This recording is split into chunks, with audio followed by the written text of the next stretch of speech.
का राम राम। मैं अभी साचोर के एक ऐसे गोधाम में हूँ जहाँ इस गौ माता का आशीर्वाद जो भी व्यक्ति लेके जाता है उसके धंधे में परिवार में कोई कमी नहीं आती है। तो ऐसा कौन सा गोधाम है जिसकी गौ माता की सुबह शाम आरती होती है, संपूर्ण जानकारी आज इस वीडियो में मिलेगी।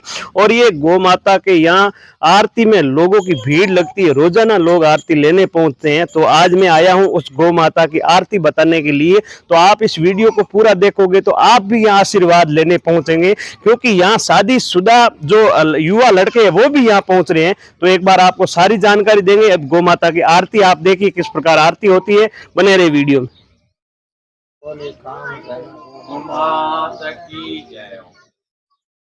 ये देख सकते हो कामधेनु गौ माता की जो आरती है वो अभी चालू हो गई है, किस प्रकार से आप देख सकते हो। और ये है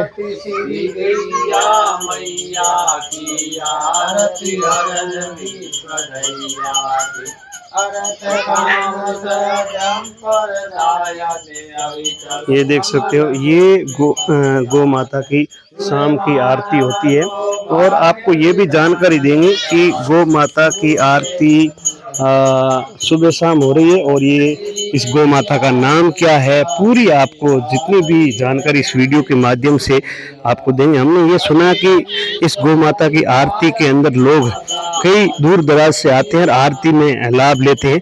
तो आप बने रहे और आपको पूरी जानकारी इस वीडियो में देंगे हम।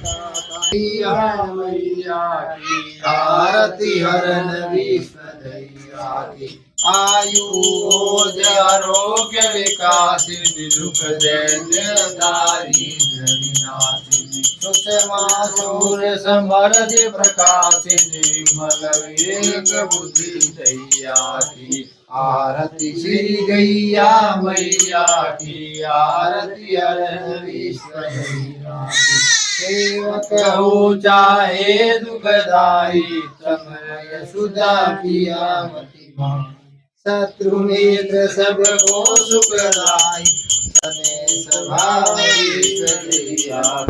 आरती श्री जय।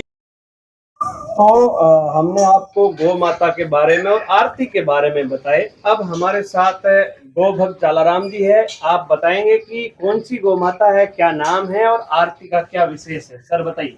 ये कामधेनु गौ माता है और गौ माता की संध्या आरती होती है।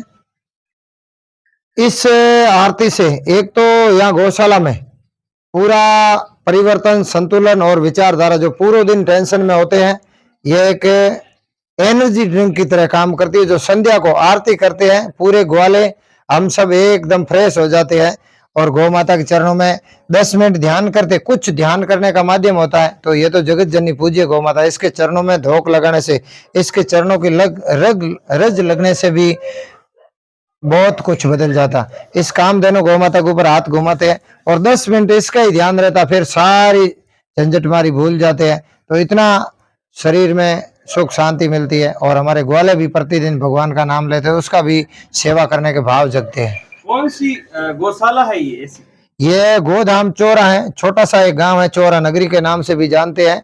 और यहाँ सांचौर तहसील है, पहले जिला था, अब तहसील है और जिले के संग्रह चला है। जालौर जिले में, राजस्थान में चोरा गांव है। क्या आजकल युवा एनर्जी ड्रिंक लेते हैं, बड़ी बड़ी शादी पार्टियों में, बड़े बड़े होटलों में जाते हैं, तो क्या शाम की संध्या की टाइम ज्यादा से ज्यादा युवाओं को, स्कूली बच्चों को इस आरती में भाग लेना चाहिए?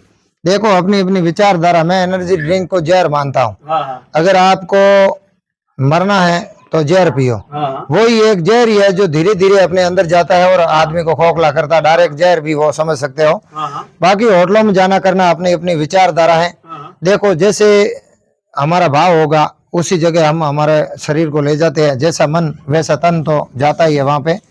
पढ़ने वाले बच्चों को क्या कहने चाहोगे? गौ माता के प्रति लगाव ज्यादा रखना चाहिए। आदमी को सुखी रहने के लिए दया, भाव और संस्कार 3 बहुत जरूरी है। दया भाव आपको केवल गौ माता के पास ही मिलेगा और कहीं मिलने वाले नहीं है। गुरुकुल थे पहले, उसमें समझाते थे गौ माता के बारे में, बहुत अब बंद हो गया।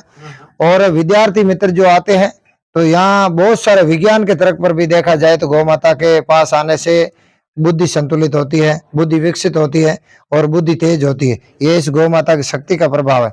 सूर्य केतु नाड़ी है इस ऊपर, यहाँ हाथ घुमाने से बहुत सारे प्रकार की समस्या दूर हो जाती है। बीपी जैसी बीमारी तो झटके में खत्म हो जाती है।